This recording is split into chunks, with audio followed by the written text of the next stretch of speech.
Ladies and gentlemen, welcome to the Europe Housing Forum 2021 at the session Advancing Entrepreneurial Shelter Solutions, supported by the Hilti Foundation.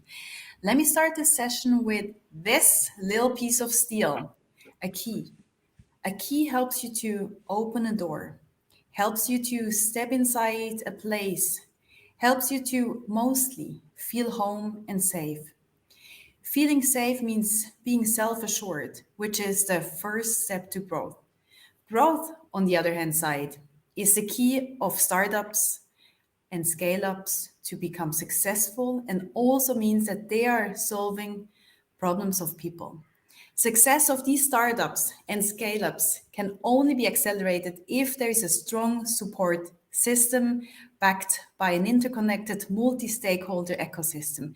And this strong ecosystem, this key to success, we have here today in this session.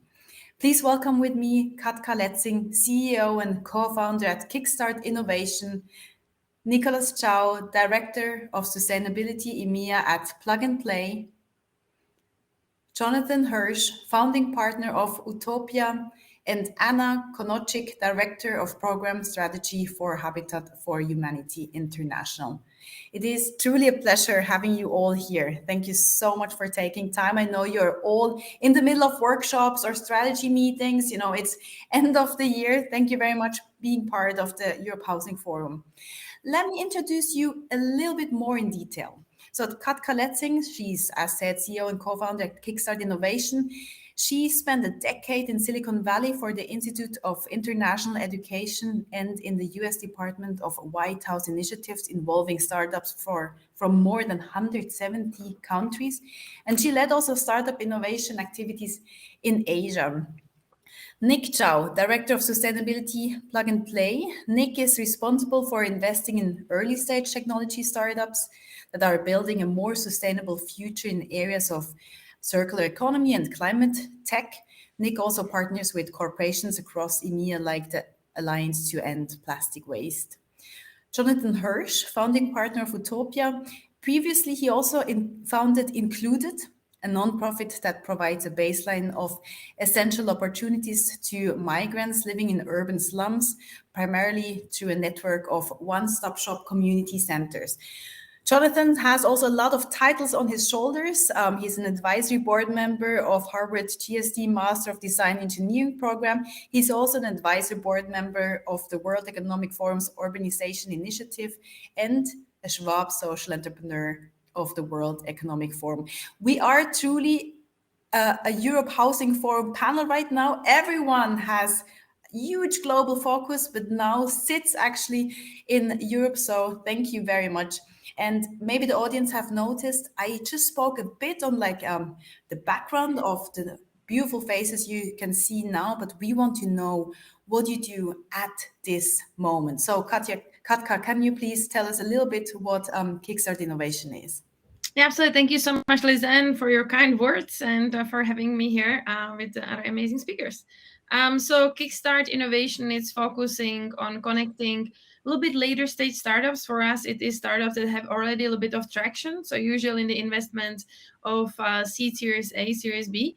And we connect them with different organizations from the public and private sector to really open the doors to create pilots and commercial projects. So I would say our KPI is really creating as many as meaningful partnerships that are, of course, doing the good, but also really are meaning deals for the startups and helping them with the traction. So this is something that I've been working on now for 6 years, and we just closed our sixth batch with over 200 deals. So I'm really excited to see what's next and also sharing some experiences on the topics that you mentioned. Nice to meet you guys.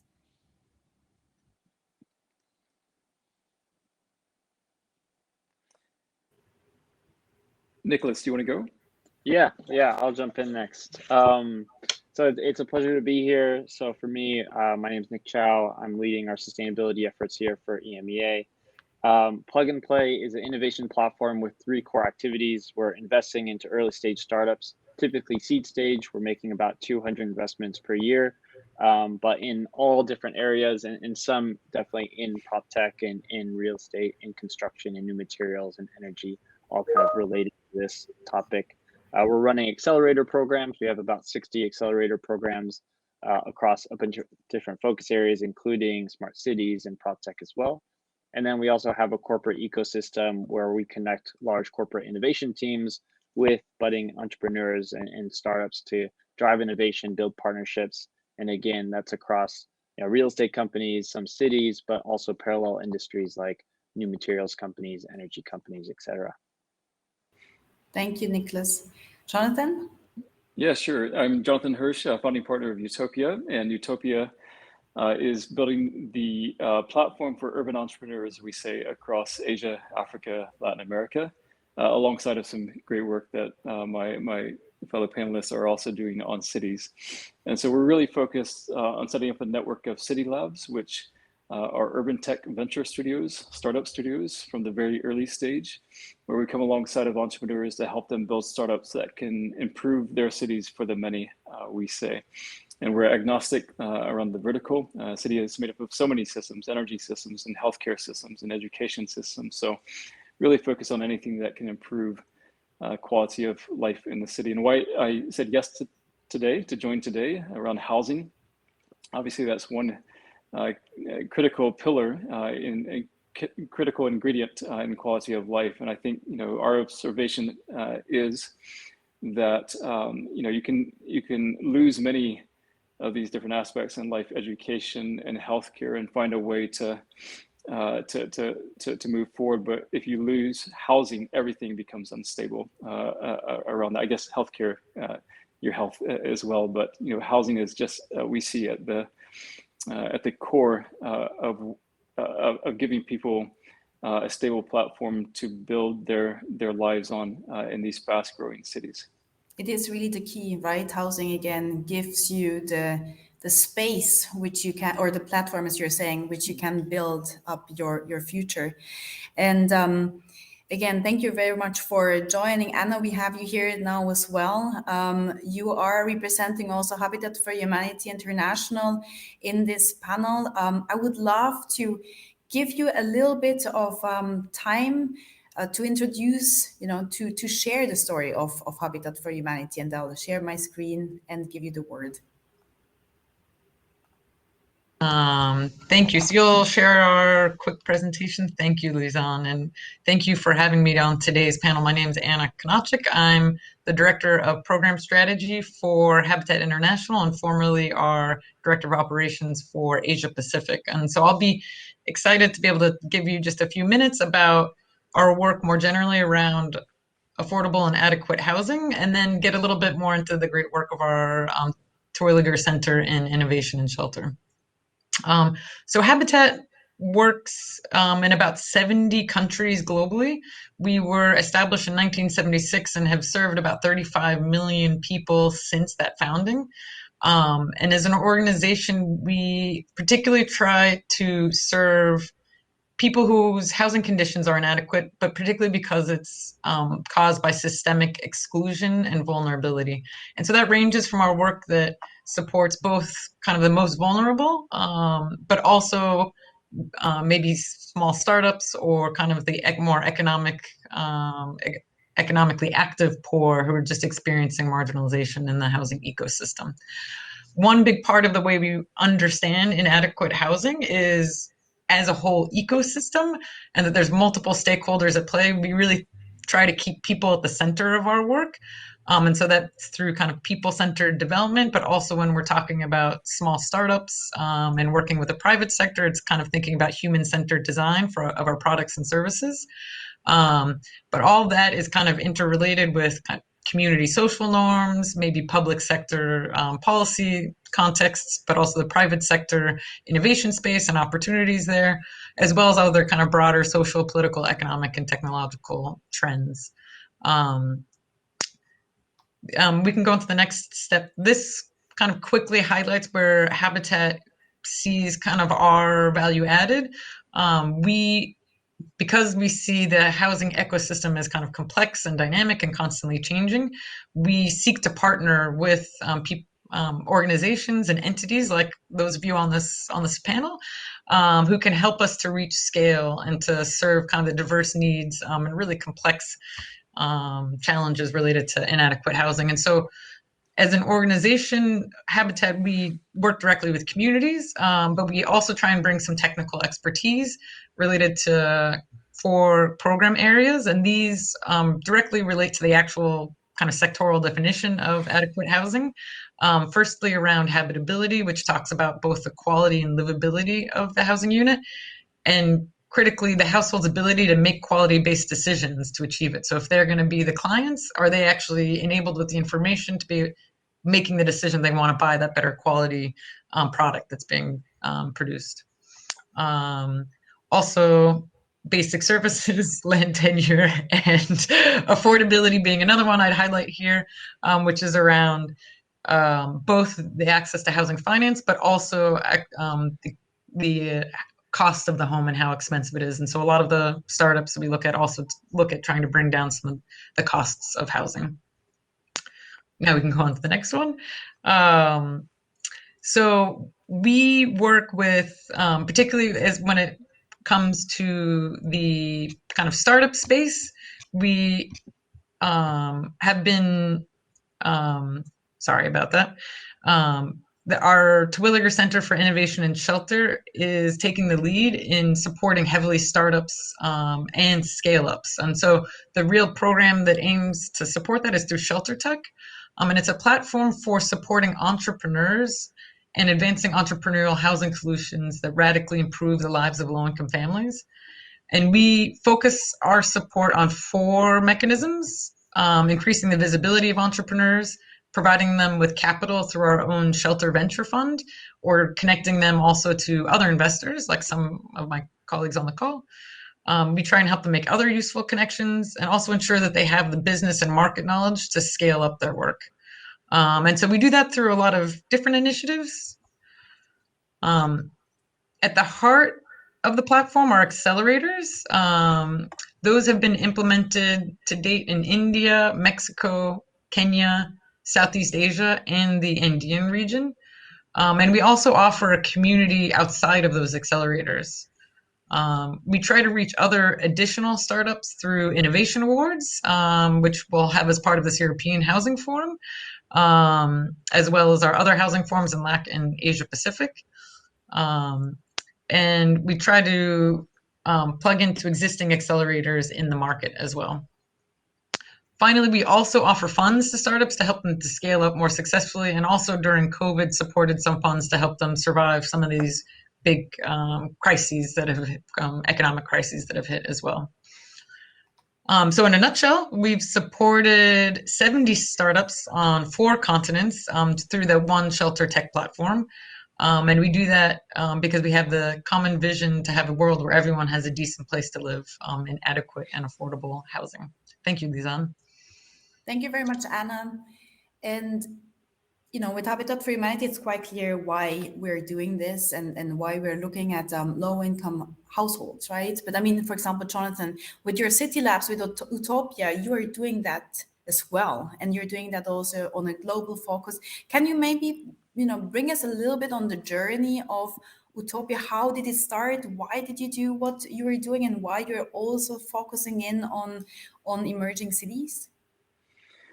Yeah, I think there are 2 quick answers to that question, hopefully quick. One is personal. Why I'm involved in why Utopia is because back in 2005, a friend took me out to a migrant community, an informal settlement on the edge of Beijing, where I was living at that time. And that just opened my world to the fact that nearly a third of human population will live in an informal settlement, that they're part of a larger city that are growing incredibly quickly.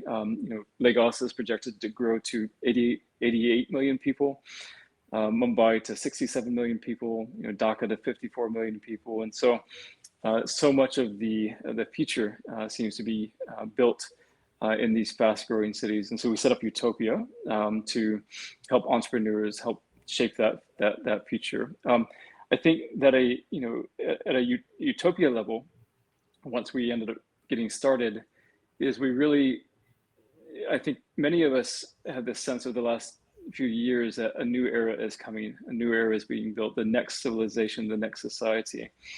And our view is that cities are the arena to build that next era.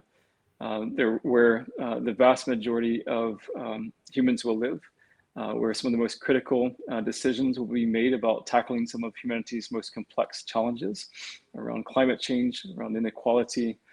Much of those decisions are being made at the city level and across cities, as we saw more recently with the Paris Accord effort over the last couple of years, and keeping that intact across cities. And so we really see cities as the arena or the platform in which the next era is being built. Obviously, entrepreneurs are when we ask who holds the power in a city, oftentimes we think of government. Sometimes we think of developers that hold a lot of the power in the city. But entrepreneurs are increasingly creating solutions that can quickly and drastically improve quality of life in areas with decentralized solutions in areas that in the past were more dominated by larger corporate players, by government. If you just asked 10 or 15 years ago, who is in charge of transportation in the city, who holds the keys to the key to the transportation, we think government when it comes to roadways and subways and buses, and then at the individual level, we see private cars, bicycles, bikes, motorbikes, but we saw over the last decade or so this influx of more decentralized solutions that sit in between the two ends of those spectrums, with micromobility solutions, with rideshare solutions. And we believe that this decentralization of solutions is possible across all the different verticals: housing, energy, education, healthcare. And so, and entrepreneurs are obviously the ones that are driving that change. Utopia and our city labs are there to help support those entrepreneurs. You just said verticals, you said health, you said cities, energy. We do have some verticals as well in Kickstart Innovation. Katka, maybe you can share as well, how do you really support then the entrepreneurs in Europe actually? So Kickstart is not just in Switzerland, but a bit broader. How do you support them really? Mm-hmm.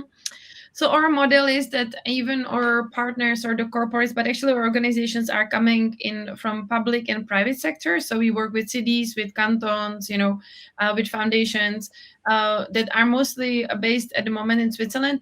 We basically have startups engaging from over 70 countries. And so it's really giving them opportunities to scale and kind of really getting the foot in the door, let's say, to really get concrete results, because I think many of them say, okay, this is great that we have investments, or kind of the initial traction, but many of them then have problems to say, hey, I really would like to get bigger client and really kind of scale in that direction. And so we really help them with that we work really closely with corporates. So like, for example, Holcim will say, hey, these are the challenges and opportunities that we can connect with startups. And then we bring the startups to them to really kind of work on the tangible, let's say, results of the commercial partnership. So in Holcim, for example, it will be working with startups on new materials or reducing CO2 and really kind of helping in the industry to have also kind of recognizing that they don't have to do it, or they don't want to do it all on their own, but actually they see startups as amazing partner to implement that. So I think this is something that's definitely been changing for us in the last 5 years, and it's great to see the traction for the startups. Katka, you just mentioned so the corporates, right? And at the beginning, actually, also of Kickstart, it started out very, focus on technologies, not much impact involved from the outside. Do you see there? Do you see a trend of more, again, circular economy or impact, which wants to be created also by the corporations? Yeah, absolutely. So, I mean, as you mentioned, the verticals, I actually didn't answer the question. So maybe let me go back a little bit. So we focused on food and retail, on smart city and technology, fintech, and insurtech, We also have EdTech and New Work. And why I'm mentioning it is that when you just asked the question about CE and sustainability, this was always our dream to work on. But when we worked with the corporates, we realized, in the last 5 years, that was not always the main target, why they want to find jobs. And so I have to say I'm really proud 5 years later to sit here and to say that the initiatives pretty much doubled in connection to sustainability and CE. Is that enough? No, I wish there was so much more. So we really hope to increase those numbers. But I think it's going in the directions where the corporates recognize then it's not only about building something and then doing something good. They actually kind of going finally to the core to say, hey, we actually can create new business opportunities with startups, and that is connected to sustainable outcomes. So I think this is something that for my standards, it will be slow. I hope really increasing numbers, and I really hope that hopefully we can see that even more in the upcoming years. Why I mentioned the verticals is that when you look at the spheres, for example, in smart city or food, we had really high numbers on the smart kind of sustainable push. But for example, in still fintech or health tech, it's quite slow. So we're really trying to focus also on the industries, tackle them for the specific solutions that can be implemented. Thank you, Katka. Nick, I mean, you are one of the super pros here in Europe about circular economy, about sustainability and technology and sustainability. How do you see a trend there within housing? Yeah, so I mean, I think it's a broader trend just around circular economy, not just with housing, but I think it applies a lot to housing as well. It's actually a mindset shift, and I think this is a really interesting one that we've been seeing more from the corporate innovation side, and I think the startups naturally, but from the corporate innovation side, we've kind of been shifting from the traditional diagram where you have 3 different circles and sustainabilities at the core, and we're now shifting to a model where you have you have your business as a small circle, and then your society and your environment around it, and it's all encompassing. And we're starting to see innovation teams have that in mind when they're thinking about their business is how does every single decision impact the community, and how does every single decision impact that environment within that community that they touch. So when it comes to housing and shelter tech, I think what Jonathan was mentioning is really interesting, is that it's really like a system, right? And that's the shift as well, is that people are really thinking about it from like a systems level and thinking about it from systems value. And we're starting to see, I would say, like companies who might not be traditional, let's say, housing companies or prop tech companies enter the space because they realize that their business impacts that play as well. Like, I mean, Dow I know is a big piece of Habitat for Humanity, but they do a lot within plastic waste and plastic recycling. And there's ties from plastic waste to plastic recycling to also new shelter tech startups that are coming into play. So I think what we're realizing is that it's not just a value chain anymore, right? It's a web of connections, and this is a sensitive area, and it's a complicated one, but we need everyone in the system to really be working together. So the mindset shift for me is really exciting, because once the mindset is there, the dots can start being made, and I think we're on the journey to get there. I think everyone's at a different part of that journey, but it's an exciting trend for us. Thank you, Nick. Jonathan, you shared once that since a lot of these activities are very decentralized, right? So we need to somehow create a system, as Nick also pointed out, which is like a lung, where you have like the core values, but can expand, but then go together again with a very defined frame, like a lung. How do you do that also within Utopia? I mean, again, you are, very decentralized. How do you support and how do you bring in those, interconnected multi-stakeholder ecosystem? I think that we, at a macro level, we see our role as building an urban innovation ecosystem in emergent cities. And when we talk about ecosystems, there's not any one player that builds an ecosystem, but there are a handful of players that nurture that ecosystem. And everything we say comes back to relationships and relationships of trust.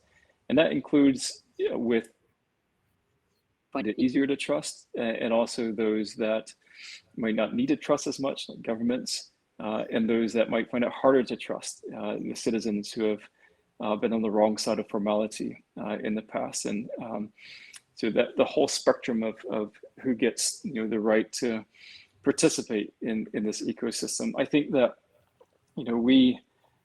I think your question was a bit structural and organizational, and how we set up these platforms across Asia, Africa, Latin America, and what we share. I think both my colleagues, actually all colleagues here on the call, face the same dilemma of what you share across the framework and the organization in the different geographies and contexts and cultures, and what is unique to that location. And my personal opinion is that the world and cities have become far too complex to really take a command and control approach.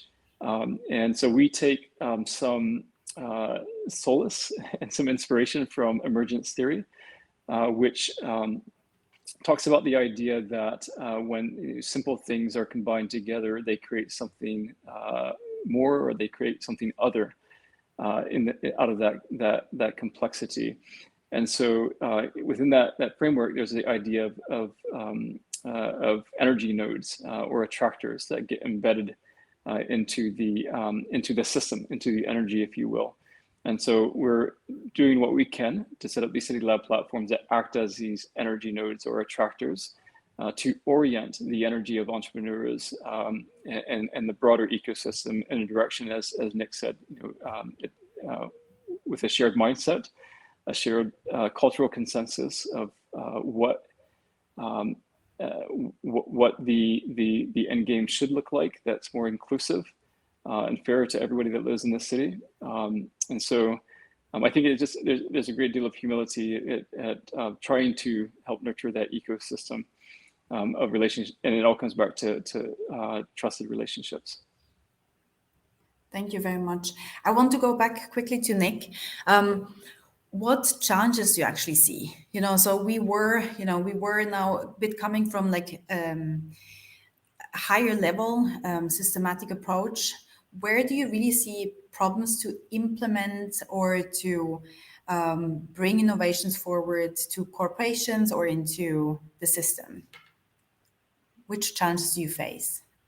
Yeah, so I think one thing that we're constantly trying to think about is how do we innovate faster, and how do we innovate, I would say, with earlier stage startups. I mean, essentially, we're looking for these innovative technologies to gain that early traction, which is tough. And how can we get these large incumbents to start working with them even earlier? So kind of reduce their risk appetite a little bit. For us, we really try to preach starting small, like small is beautiful. And a lot of I think the challenges that we face with the corporations is when they think of working or doing a project, sometimes it has to be big.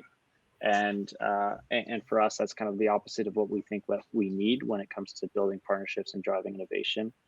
The second one is just culture change, and that kind of goes to like being risk averse for large corporations. Is how do we think about within these large corporations that it's maybe okay to fail, it's okay to try, it's okay to go after it, but it's actually worse off to be complacent and not do it.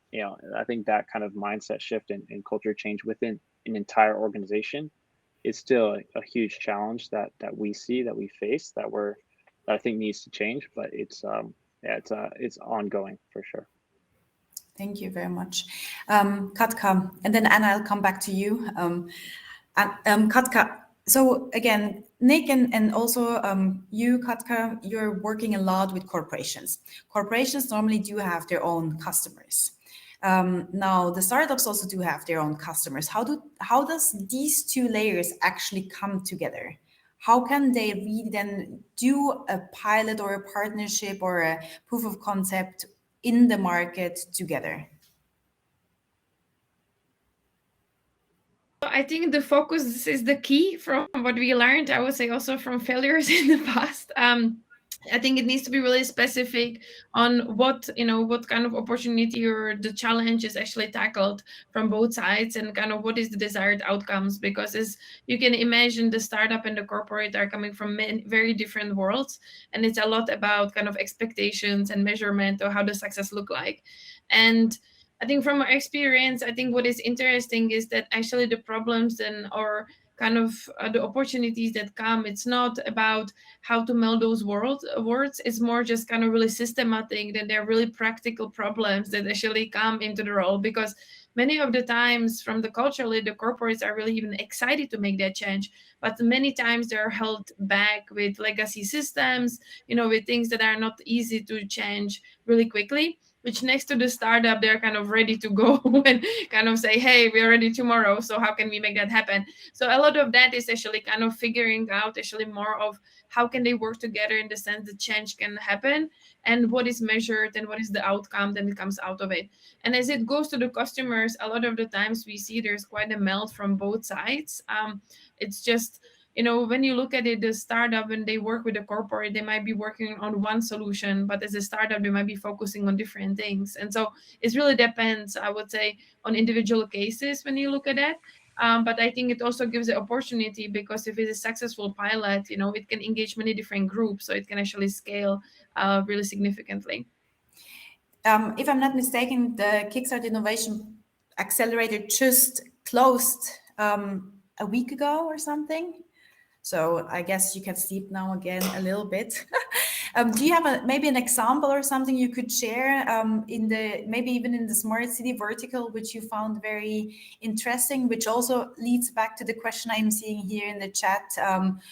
What do they think the future of affordable or of housing technologies look like? Mm-hmm. I mean, I think the examples, I will not say are always tackling of the affordable housing. I think it's generally problems that we face, actually. So maybe two examples that I can give was collaboration of wholesale and or startup focusing more on kind of removing CO2 from the atmosphere and recycling it basically for the new materials. And so this was together with Neustark. And actually based on that, it's been really interesting because there's a new system, let's say, of the building, then it's now being introduced. It's quite slow because it's really changing the traditional way of building. But I think it's exciting to see that Holcim, for example, will be willing to do such a pilot and actually scaling on the market, because I think, as you know, this can really make a difference locally, but also globally. The other example that I am personally really excited is with one of our startups from Portugal, who is actually focusing on energy savings, through data analytics. I think a lot of, and that is connected to the energy consumption and also the production, but really kind of measuring the data, because I think one of the problems this year, these times, is also kind of the whole question about data and how is it used and how it can actually be kind of really, I would say, implemented, because you can speak about new materials, about the new systems, but actually there's also such a systems, that will make a huge difference in the upcoming, I would say, months and years. And so for us, it's really interesting to see that the corporates actually are willing to share data, which is, if you asked me 5 years ago, that would be science fiction, which now actually is really great to see that little by little this is happening. So I think that will hopefully make a difference, and also will help actually in building, in emerging markets, but also actually overall around the globe. So I'm helpful from the examples, but I have to say there are also days when I feel that this will go much faster. So I really hope that there is more opportunities and we find ways how to scale it, because when you look at the pilots, it's still really small number to what is happening and what is probably needed. So thank you very much, Katka. Anna, we've heard a lot is going also on in the startup innovation and scale-up ecosystem. Not all of them are looking at affordable housing. Can we maybe make a point or raise a point again why we should look at affordable housing? Thank you. I love a plug for promoting affordable housing. I'll take it. I think for us at Habitat, it really focuses on the great need. There's still 1.6 billion people globally who live without decent shelter, and that number is growing. It's not getting better. Most of the SDGs, at least before COVID, were on the way to improvement, but access to affordable and decent housing under SDG 11 has not been making much progress. So it is I think, one of the more complex challenges of our day, both in the developing world, but also the developed world. And it requires a level of kind of innovation and new thinking and new ways of working in order to tackle this at a larger scale. So I'm personally quite excited to see a diversity of different stakeholders entering this space. I think that's, in terms of kind of recent trends, pretty new to actually see investment interest in innovation related to housing. But it's as Katka has been saying, there's a long way to go before we get there. One of the challenges that I also see in our line of work is that I think, similar to other sectors like agricultural practices, the way people construct is a very personal thing, and it takes a long time, intergenerational at times, to change those behaviors and social norms related to it. So that's one of the things that we hope to try and support and kind of tease out some of those ways that we can support startups and other innovators in trying to bring innovation a little bit more quickly to the sector as well. But yeah, always need a plug for affordable housing. So thank you, Lizanne. And again, right, I mean, the Europe Housing Forum, we are talking about housing, and in particular also about affordable housing. So my question, or my very direct question also to Jonathan, Katka, and Nicholas, is what would we need to do to be attractive for, you know, accelerated platforms and initiatives like you are, you know, the big fishes as well. How, you know, how can we make shelter tech really attractive in the market? So startups in the housing sector might look also at the beneficiaries in the low income, you know, in the low income segment. If I could start, is unlock financing, as much financing as you can unlock, that people will pay attention to that, right? And turn the $25,000 checks, which are really wonderful, into $50,000 and $100,000 checks, and just put as much resource into the ecosystem as possible. I think too is so much of housing relates to municipal governance and regulation. And maybe there's a chance to advocate within governments to find third ways as people are upgrading their housing, to find third ways that, for instance, in Surabaya in Indonesia, the government allowed a kind of a third way for upgrading of slum housing that did not need to meet the entire criteria and regulation of how many square meters you need per person in that house. Some of the fire code was more of a third way, and that begins to, you know, unlock, I think, a pathway for people to begin to stabilize their situation. And when, you know, we don't focus entirely on slums. Our Utopia's focus is across the city, both the formal and sometimes the informal.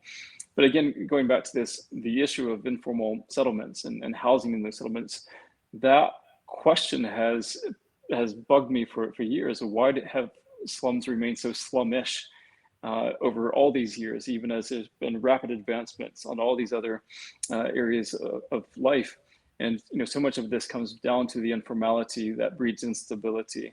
And as soon as you give people a bit of formality, a formal, you know, stable foothold, without crushing them under the weight of all the formal regulations that are required in that city, you begin to allow them to take the next step, and they begin to invest a bit more into their house. And so I think, you know, having those conversations with city governments that can help them navigate this third pathway to formality, I think is a really interesting one and could unlock a lot of entrepreneurial effort. Thank you, Jonathan. Nick? Yeah, I'm going to build on to what Jonathan was mentioning on the financing side. I mean, I agree, definitely more financing is really important here. But also, like, financial maturity, I think, is really interesting and important as well. Like, how can we make sure that if entrepreneurs need a loan or project financing or insurance to mitigate some risks for new projects or for new technologies, how can banks and insurance companies accurately do that or feel comfortable doing that? We see this across, a lot of like climate tech solutions, including housing, and a lot of things in kind of newer technology areas, is that financial maturity also hurts cost competitiveness, cost parity, scalability for all of these new companies, because at some stage, yeah, private equity or like venture capital money won't really get them there, and they'll need some sort of debt. And I think getting that will be really instrumental as it comes to bigger projects and scaling some of these newer technologies. Katka? Thank you, Nick. Yes, I think a lot of was said. I will just maybe add 2 points. I completely agree, and I will, of the points that just were mentioned. I think next to that, I think as I was speaking, maybe not in as positive way, it's such a huge challenge. I think it also drives a big opportunity, and I think there are a lot of startups who will have more opportunities to kind of drive. And I think let's say the processes are changing, and I think this will actually, because there are some examples, and I think if we build on the success stories, I think this will kind of little by little definitely we'll see the progress. We see that from the corporate sides. Like if I just compare like the last 5 years, the conversations are quite different, so I'm really helpful on that. And the second one, I think, which we didn't mention, I think it's, people always say what the corporate can do and what the kind of government can do. And I think it's actually a lot about bringing those stakeholders together and building those public-private partnerships that actually are going to make a difference. Because I think more of that those stakeholders feel like they have the skin in the game and working together, I think that makes kind of create those stories. And so I think this is definitely more of the diplomatic work, but I think this is really important in the long term. That will be still important to actually support all the stakeholders that we discussed about.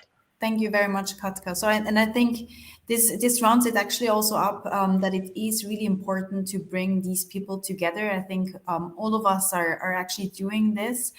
If someone is coming, new to the space, can you maybe share, one last thing which you would give as a pro tip, how to help startups even better?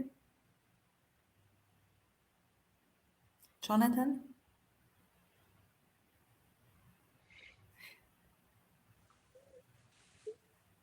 Some of it, I think, is a numbers game, and so we need dozens and dozens more platforms and dozens more markets. I think part of the answer is a numbers game. I had lots of questions for my fellow panelists today. What are the blockages that you're seeing, and what's preventing us from moving fast?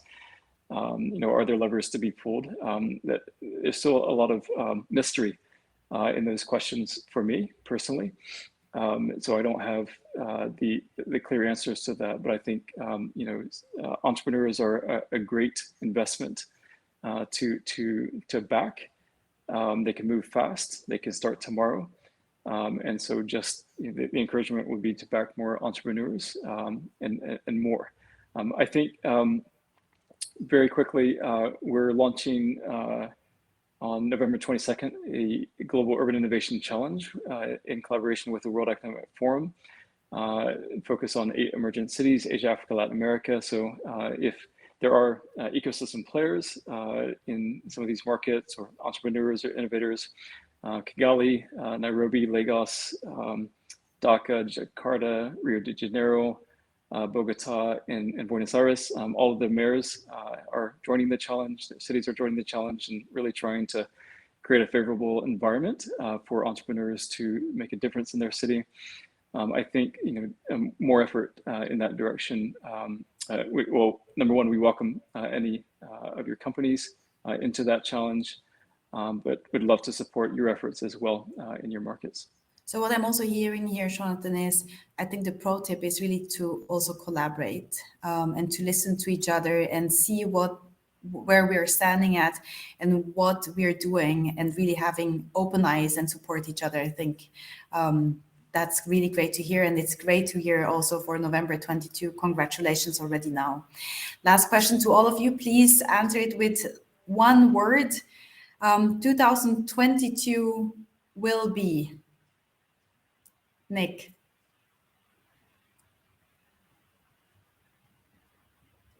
Okay, Katka. Wait, did you say my name? One Sorry, I word. think you cut out. 2022. We have to end now this session, so I'll ask one last question to all of you. 2022 will be Katka. Oh, sorry. Let's do Challenging, but full of opportunities. Jonathan, The start of a new era. Anna, Progress. Nick. Exponential. Thank you very much, Anna, Jonathan, Nick, and Katka for this very, very nice discussion. Everyone, please also check on Deal Room or the software you are at right now, the Expo, where you are seeing all the Shelter Tech or the Innovation Award finalists, plus as well the agenda of the Europe Housing Forum. I wish you all the very, very best in 2021. And then, of course, also onwards, we'll be in touch. And thank you very much for your time. Everybody. Thank you, Too. Lizanne. Thank you so much Thanks, for having us. everyone. Bye.